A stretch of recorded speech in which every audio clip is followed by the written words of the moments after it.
Jesse is at the park, and he made a new friend. They love playing together, but now they're facing a new challenge.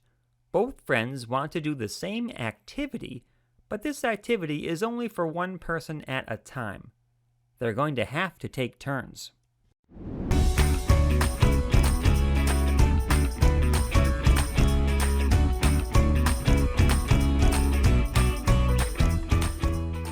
Taking turns helps everyone have fun.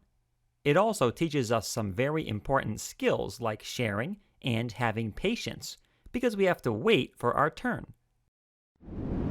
Think about when you go to the grocery store with an adult. You have to wait in line to check out, right? What would happen if everyone ran up to the cashier at the same time? The cashier wouldn't be able to manage all of those people at once. Maybe everyone's groceries would get mixed up. That would not work. Let's look at how to take turns.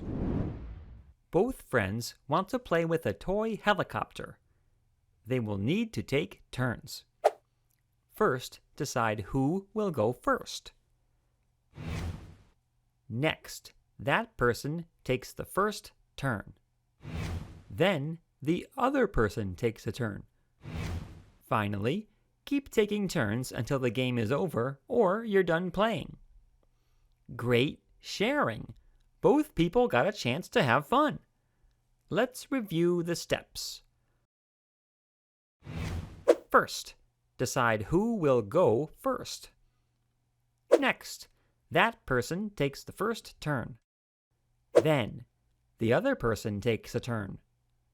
Finally, keep taking turns until the game is over or you're done playing. Jesse and his friend are pretty good at sharing.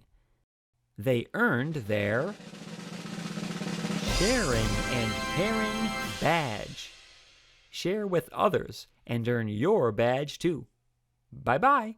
Hey, hey!